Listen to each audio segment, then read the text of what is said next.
no mês em que se celebra o Dia Nacional de Combate ao Trabalho Escravo, o Ministério do Trabalho divulga dados preocupantes. É sobre isso que a gente vai falar agora com o Joca Maluli, já está ao vivo com a gente aqui.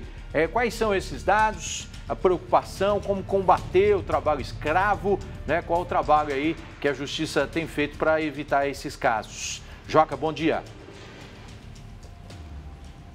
Bom dia, Sandro. Bom dia aos nossos telespectadores que estão nos acompanhando. Vamos só deixar claro para os nossos telespectadores a diferença entre trabalho escravo e trabalho análogo à escravidão. O trabalho escravo foi abolido no Brasil já no século XIX e agora o trabalho análogo à escravidão é esse trabalho que coloca as pessoas em condições degradantes, em jornadas exaustivas, enfim. E ontem, dia 28 de janeiro, foi o Dia Nacional, né, de Combate ao Trabalho Análogo à Escravidão. Então, por isso, esses dados, eles tomaram aí as notícias na data de hoje, até porque eles chamaram muito atenção e, infelizmente, não são dados nada bons, né? A gente tem que lembrar que no artigo 149 do Código Penal Brasileiro estabelece que o trabalho análogo à escravidão, esse trabalho coloca as pessoas em jornadas exaustivas, em condições degradantes, ou até mesmo aquele empregador que proíbe o seu empregado de ir embora, por exemplo, do seu local de trabalho, restringe o direito dele de ir e vir, de repente, por alguma dívida que ele tem ali com o empregador. Isso é muito comum, né, em lugares que as pessoas vão com a promessa de um trabalho em troca de uma moradia ou de repente de uma alimentação,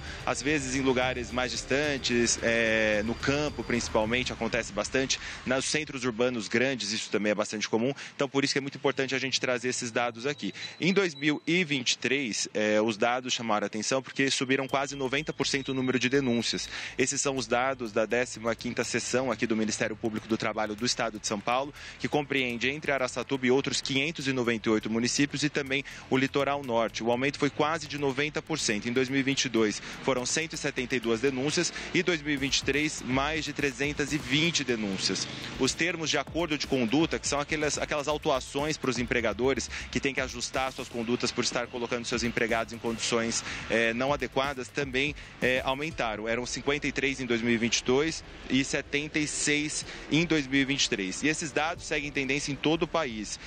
No Brasil foram mais de 3.400 denúncias em 2023 e 2.093 em 2022. Então, isso tem aumentado muito. Segundo o Ministério Público do Trabalho, isso é devido à fiscalização, à maior informação que as pessoas têm sobre o que é o trabalho análogo à escravidão e, com isso, os órgãos responsáveis estão conseguindo fiscalizar mais, está tendo mais denúncia, por isso que os números realmente aumentaram. Na nossa região, na região de Araçatuba, em 2022 foram 8 denúncias, em 2023 foram 7, em Presidente Prudente, em 2022, 5 e um pequeno aumento para 2023 com 6 denúncias. Agora o que chama a atenção é a região de São José do Rio Preto, que registrou 5 denúncias em 2022 e, segundo os dados do Ministério Público do Trabalho, Sandro, registrou 63 denúncias em 2023. Então, sem sombra de dúvidas, né, são os órgãos fazendo fiscalização, mas é importante que as pessoas saibam os seus direitos, né? Lembrando que todo trabalhador tem direito a um salário mínimo, tem direito a um descanso semanal, tem a carga horária estipulada, tem direito a férias, 13º e condições saudáveis de trabalho. Se você não está trabalhando numa situação como essa, ou conhece alguém que está numa situação degradante, onde o empregador se coloca numa posição de dominante, né, de dono ali da situação, onde ele acha que ele pode ditar as regras, existem 2 canais de denúncia. O Disque 100, para denúncias contra a violação dos direitos humanos, e também o sistema IP do governo federal, para que as pessoas possam fazer a denúncia de trabalhos análogos à escravidão. É muito importante que a gente traga isso. É um número bastante